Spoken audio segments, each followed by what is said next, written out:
పల్నాడు జిల్లా అచ్చంపేట మండలం తూనికలు కొలతలు అధికారులు స్పెషల్ డ్రైవ్. అచ్చంపేట మండలంలో పలు కిరాణా షాపులలో ఎస్కే మార్ట్, కేఎన్ఆర్ కిరాణా మార్కెట్, సాయి రైస్ మిల్, తూనికలు కొలతలు. పల్నాడు జిల్లా లీగల్ స్పెషల్ అధికారి ఎన్ అల్లూరయ్య, సత్తెనపల్లి తూనికల కొలతలు ఇన్స్పెక్టర్ ఎస్కెచ్ జాన్ సైదా వారి సిబ్బందితో పలు దుకాణాలు, రైస్ మిల్లులపై స్పెషల్ డ్రైవ్ కేసులు నమోదు చేశారు.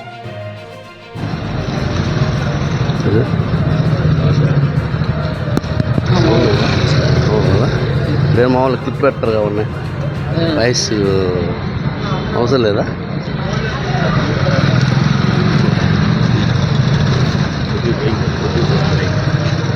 నా పేరు N Alluraiah, legal metrology assistant controller, Palnadu జిల్లా. నాతో పాటు నా సహచరులు legal metrology inspector Sattenapalli. Complaint మేరకు, మా పై అధికారుల కంప్లైంట్ మేరకు అచ్చంపేటలో తనిఖీలు నిర్వహించాము. బియ్యం తక్కువ తూకం ఇస్తున్నారని కంప్లైంట్ ఇచ్చారు. ఆ కంప్లైంట్ మేరకు మేము బియ్యము షాపులు, హోల్సేల్ షాపులు, రైస్ మిల్లు తనిఖీలు నిర్వహించాము. ఆ తనిఖీలో అందరూ 23 కేజీలు అని అన్నారు, కానీ 24 కేజీలే ఉన్నవి. అవి కూడా చట్ట ప్రకారము చాలా నేరం అది. గతంలో కూడా ఇట్లే కంప్లైంట్ వచ్చింది, సరిదిద్దుకోమని చెప్పి వ్యాపారస్తులకు తెలియజేశాము. మరలా ఇదే తప్పు మళ్ళా చేస్తున్నారు. అలా తప్పులు జరగకుండా చూసుకోవాలని చెప్పి వ్యాపారస్తులకు హెచ్చరించడం జరుగుతుంది. ఇక మీదట ఇలాంటి ఏదైనా చర్యలు కంప్లైంట్ వచ్చిన ఇదే 24 కేజీలు కంటిన్యూ అయినట్లు ఈసారి కాంపౌండబుల్ అఫెన్స్ ఉండదు, డైరెక్ట్గా కోర్టులో ఫైల్ చేసి చట్టపరమైన చర్యలు తీసుకుంటాము.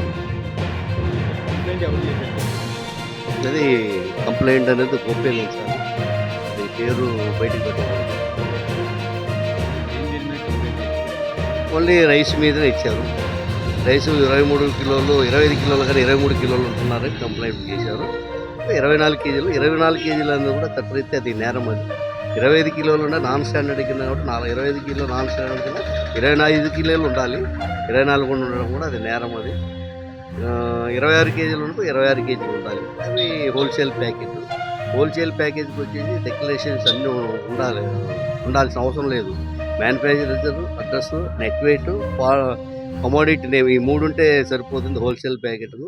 అదే రిటైల్ ప్యాకేజ్కి అయితే కంప్లీట్గా manufacture address, net weight, commodity name, data of packing, MRP, customer care number అనే డీటెయిల్స్ అవి ఈ 6 నామ్స్ అనేది కంపల్సరీ ఉండాలి. 25 కేజీల ప్యాకెట్, 26 కేజీలకు కమోడిటీ నేము, నెట్ వెయిట్, అడ్రస్, ఈ 3 ఉంటే సరిపోతుంది. మేము 6 షాపులు తనిఖీలు చేశాము. కేసులు 4 కేసులు రాశాము.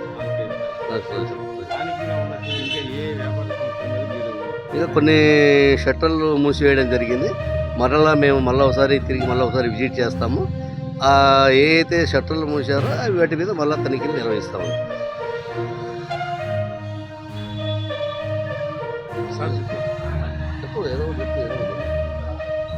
ఇక్కడ బియ్యం తూకం తక్కువ ఇచ్చిన ప్రధాన కంప్లైంట్ అండి. వాటి మీద కేసులు రాశాము.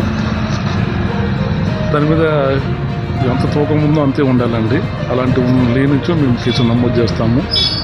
మిగతా షాపులు కూడా తనిఖీ చేస్తాము. మిగతా కొన్ని మూసేసారు, వాటిని కూడా కేసు వచ్చినప్పుడు తనిఖీ చేస్తాం కంపల్సరీ.